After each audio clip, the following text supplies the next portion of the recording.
In a cramped and dimly lit chamber, a group of Hindu radicals huddled around a rough-hewn wooden table, their eyes fixed on a portrait of Gandhi hanging on the wall.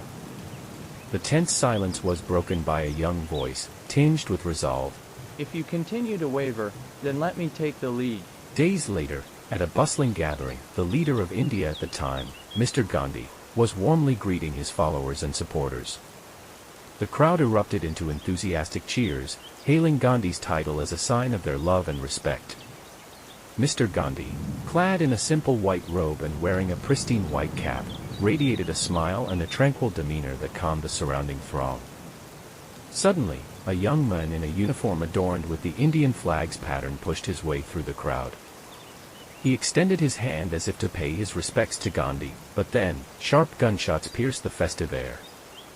Panic surged through the crowd as people screamed and scattered, seeking safety. Stricken by several bullets, Mr. Gandhi fell to the ground, his white robe now stained with blood. Despite his wounds, he softly spoke to Babu, a colleague trying to protect him. "No, Babu. He too is our brother. Let him be." In the silence of death, Gandhi's soul was drawn by a mysterious force into an unknown realm. There, a figure enigmatic sat upon a throne encircled by symbols of time, his voice devoid of any emotion. "Gandhi, do you believe that all your actions were just? Now, let us examine your life together." As the enigmatic figure spoke, a colossal screen rose slowly at the center of the space, beginning to replay the events of Gandhi's life. Gandhi watched calmly as the screen flickered with the images of his past. On October 2, 1869, he witnessed the entire process of his own birth, not in a hospital, but through an ancient method of childbirth. A basin of scalding water, an experienced midwife, and the pain and screams of his mother, it took hours of struggle before he emerged into this world. Gandhi's forehead was beaded with cold sweat as he silently pondered. Is childbirth truly so perilous? No wonder there are frequent reports of mothers and children perishing together during birth. The enigmatic figure seemed to hear Gandhi's thoughts, and with a touch of mockery, he said, "Gandhi, isn't it your long-standing choice to shun technology and embrace nature?" Gandhi remained silent, speechless, as the images on the screen continued to unfold. His family was a traditional Hindu household, and his father, Karamchand Gandhi, had been the prime minister of the princely state of Porbandar, holding a certain status and wealth within the local society. His mother, Putlabai, was an extremely devout woman who shone like a beacon in the family, illuminating Gandhi's passion for religion. As a child, he would secretly imitate his mother's prayers and fasting, his heart brimming with curiosity about the mysterious world of faith. Gandhi was the youngest of 4 children, and as such, he naturally became the center of the family, protected by his parents and siblings. With a smile, Gandhi watched these memories unfold, recalling the warm scene when his siblings chose to share the blame for his mischievous acts. However, when his gaze fell upon his mother, shrouded in shadow, her sorrowful eyes struck his heart like a heavy hammer. The mysterious figure did not mock this time but swiftly transitioned to the next period of Gandhi's life. At the age of 13, following local customs and his parents' arrangement, Gandhi was married to a girl of the same age named Kasturba. Searching his memories, Gandhi remembered his wife's nervousness and unease at the time of their marriage, but over time, her smile gradually returned. The images on the screen shifted to show Kasturba's increasingly intense arguments with her family. Her voice was filled with defiance and pain. She was unwilling to accept this arranged marriage, unwilling to care for a stranger at an age when she was still a child herself. Her cries were a longing for freedom of choice and an indictment of traditional constraints. Gandhi's smile suddenly froze, and he murmured to himself, "So it was like this. We couldn't resist these traditional systems." With a bitter smile, he said, "I'm sorry, my wife." As time passed, Kasturba accepted the reality of her marriage to Gandhi, gradually adapting to her role as his wife. Although she initially resisted this arranged marriage, she began to appreciate Gandhi's simple life and gentle character. She found that he was not only a man of principle but also that his personal charm deeply moved her. Gandhi's face once again broke into a smile as he thought to himself with a touch of self-mockery, "Perhaps I do have a bit of charm after all." His laughter echoed through the corridor of memories. The mysterious figure sneered. If she hadn't lived in India, if she had a complete childhood and education, would she have chosen you? Were you really good to her? Gandhi retorted. No, she was just a woman, and it was her duty to take care of and serve me. The mysterious figure's laughter echoed through the space, with a confidence that bordered on arrogance, as if mocking Gandhi's beliefs. The screen in front of Gandhi rippled with each peal of laughter, each tremor seeming to question his past. However, when the laughter suddenly ceased, the screen returned to calmness and continued to reveal the next chapter of Gandhi's life. The memory paints a vivid scene set in the year 1888. A young Gandhi stands at the port in India, the salty sea breeze caressing his face. He turns to wave goodbye to his family behind him, a hint of bitterness in his eyes. His father, who passed away not long ago, is unable to witness his son's imminent journey. Taking a deep breath, Gandhi turns towards the ship that will carry him far away and shouts, "Farewell, my loved ones. The ship at the port is about to set sail, and it's time for me to go as well." His arm waves in the air, tears brimming in his eyes, but he resolutely lifts his head, refusing to let the tears fall. As this scene unfolds before Gandhi, time seems to stand still, and a profound sorrow wells up in his heart for his beloved father. Upon setting foot on the soil of London, the city's prosperity and advancement leave him in awe. The towering chimneys, the steam trains whizzing by, and the elegant demeanor of the gentleman on the streets form a stark contrast to what he had seen and experienced in India, causing a mix of excitement and confusion.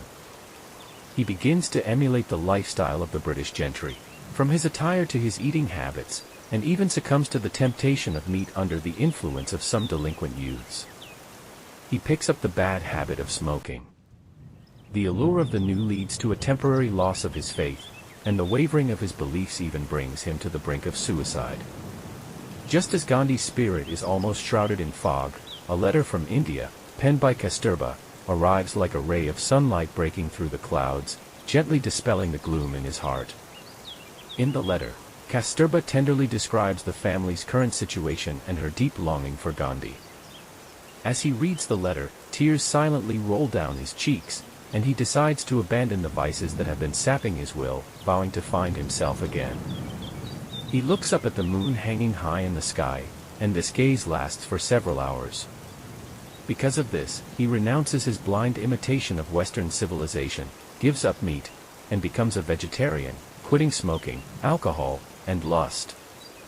From that day on, Gandhi devotes himself to the study of law, immersing himself in the ocean of knowledge in the library every day until the librarian's urging brings him back to reality, and he reluctantly leaves. He also starts to spend one day a week visiting a nearby church, where he studies the Bible with dedication. After countless days and nights in the library of University College London, Gandhi finally obtains his legal qualification. With pride and joy, he sits at the oak table in the college, his pen dancing across the paper, conveying the joy of his achievement and his aspirations for the future through ink to his family back in India. After sending the letter, he goes to a restaurant to celebrate with a meal, but due to language barriers and dietary habits, a gang member mocks him for his lack of fluency in English and his unfamiliarity with using cutlery. After this incident, Gandhi combines the Christian doctrine of tolerating evildoers with the Hindu philosophy of returning good for evil, forming his own philosophy of nonviolence. Gandhi, observing the screen, sighs. My time in England was a period of wavering faith, where I almost lost myself, and even contemplated suicide. But when faced with ridicule and insult, I chose to smile, because I know that an eye for an eye only leads to everyone becoming blind, and violence only makes barbarism more brutal. The mysterious voice carries a hint of sarcasm. Gandhi, your family has provided you with shelter, but your ideas are too naive. In the face of hegemony and oppression, the meek lamb will ultimately become a sacrificial offering. Gandhi's eyes shine with unwavering light, and his voice is calm and powerful. You may question my choices, but the desire for peace is my unchanging belief. The screen flickered as the narrative continued. In 1891, a young Gandhi, freshly qualified as a barrister, set off to Bombay, India, with dreams of making a mark in the legal world. He established his own law practice there, eager to embark on his professional journey. One day, his office was graced with its first client. Gandhi received him with great enthusiasm and respect, his heart pounding with excitement, believing this to be the beginning of his illustrious career in law. However, when he stood before the court, surrounded by a sea of faces, Gandhi was overcome with an unfamiliar wave of nervousness and shyness. His speech was halting, and the snickers and pointing fingers of the onlookers made his cheeks burn with embarrassment. Midway through the trial, unable to bear the torment within, Gandhi fled the courtroom in shame, retreating to the solitude of his home. Word of this incident spread quickly through Bombay, and his law practice soon found itself deserted, with people daily recounting the tale as a jest. Rather than endure the gossip, Gandhi decided to return to his hometown, seeking solace in familiar surroundings. However, the economic underdevelopment of his hometown meant that the demand for legal services was minimal. Gandhi began to spend his days pretending to be busy under a large tree at the village entrance, in front of his family.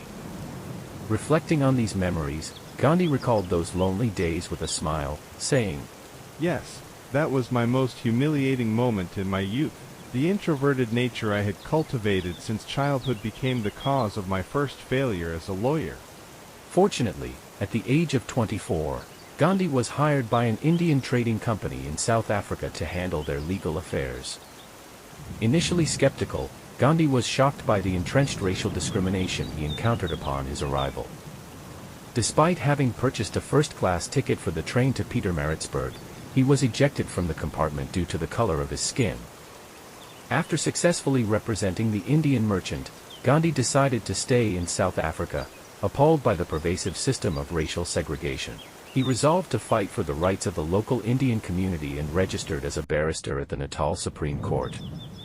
However, as racial violence escalated and Indians suffered frequent unwarranted persecution and disappearances, Gandhi founded the Natal Indian Congress to unite the local Indian population against injustice. Initially, this effort yielded some success. But a turning point came when a child who often followed Gandhi was kidnapped by proponents of the racial segregation system. The incident deeply affected Gandhi, and despite organizing a large-scale search, the effort ended in failure. The child's disappearance led Gandhi to lose all hope in South Africa. From then on, he began to practice the principle of nonviolent resistance, leading the struggle against racial discrimination.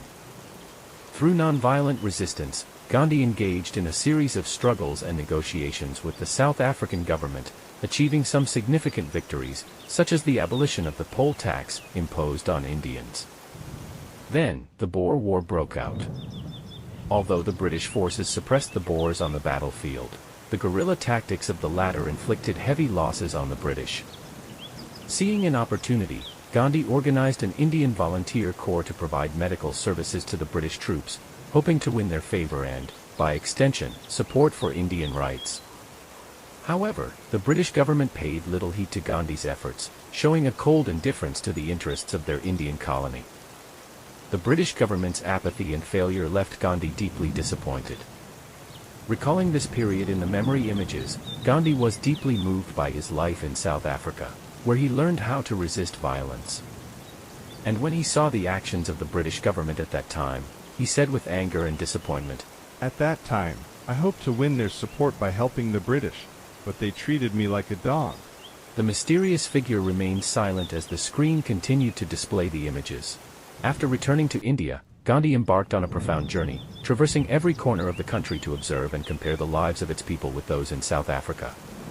He was shocked to discover that the entrenched caste system in India bore a striking resemblance to the racial segregation in South Africa. The caste system ruthlessly isolated people's identities and statuses, leaving the lowest caste in dire conditions, almost akin to slavery. Gandhi's heart filled with compassion, he began to advocate for nonviolence and respect, gradually earning the trust and admiration of the impoverished. In 1920, Gandhi proposed a plan for a non-cooperation movement. Years of oppression and injustice had shattered his illusions about the British Empire. He returned the medals awarded to him by the British Crown, seeing them as shackles to freedom. Gandhi launched the first non-violent non-cooperation movement, protesting government policies and fighting for the rights of the untouchables. He engaged in multiple hunger strikes, promoted the use of the most primitive weaving methods by the Indian people, and boycotted Western textiles. These actions angered the British Empire, leading to Gandhi's arrest and a 6-year prison sentence. Upon his release, Gandhi declared that he would spend half an hour each day weaving, and adopted an extremely simplified lifestyle. He consumed only vegetables, insisted on living separately from his wife, and spent a great deal of time in meditation. At the age of 37, he began practicing celibacy, unilaterally announcing this decision, which resulted in his wife living a life of solitude for decades. He shaved his head, observed a weekly day of silence, and abandoned Western clothing in favor of traditional Indian attire made from homespun cloth. In 1930, Gandhi initiated the second nonviolent non-cooperation movement, known as the Salt March. At the time, the British colonial government had a monopoly on the production and sale of salt, prohibiting the Indian people from producing salt themselves, forcing them to buy the expensive salt sold by the government. Gandhi indignantly stated, "Life without salt is impossible. These colonizers are trying to sever our roots." He and his followers set out from Sabarmati Ashram in Ahmedabad, marching approximately 240 miles to the coastal town of Dandi on the Arabian Sea. Along the way, they propagated the philosophy of nonviolent resistance, attracting tens of thousands of followers. This movement awakened the national consciousness of countless Indian people. Although Gandhi was arrested by the British authorities shortly after the march, the idea of national independence had already taken root in the hearts of the people. Gandhi, like watching a silent film, reflected on his efforts over the years. He realized the naivety of his thoughts, as those capitalist colonizers cared little for the life and death of the Indian people. A mysterious figure on a throne spoke with a hint of provocation. "Gandhi, perhaps you should draw on the wisdom of China. Faced with aggression, they chose to defend their dignity with force and forge freedom through sacrifice. But you, fasting, rejecting the power of technology. Will the colonizers be afraid? No. They will not be. They will only fear when the Indian people are completely united, but it seems you do not understand this." Gandhi responded calmly. I was indeed a bit too naive. Those colonizers do not care about the lives of the Indian people at all. The mysterious figure continued, "Let us re-examine your love for your wife. Because of your celibacy, she was lonely for decades, and even after your death, she passed away from excessive longing for you. So, do you truly believe you loved her?" Gandhi's expression turned ashen, and he smiled bitterly. I no longer have the chance to change any of this. Gandhi's face reflected deep sorrow, and his voice was low and filled with regret. My mistakes have been made, but my heart, it yearns to make amends, yet I have no opportunity for redemption. As the images of memory gradually faded, the scene finally froze on a young man, the assassin of Gandhi, who was engaged in a heated debate with others in a dim room. His voice was filled with dissatisfaction with Gandhi's political stance. Gandhi's gentleness will only be seen as weakness, and weakness is a fatal flaw in the struggle for politics and faith. "No, Gandhi, I will give you another chance to seek and make amends for all of this."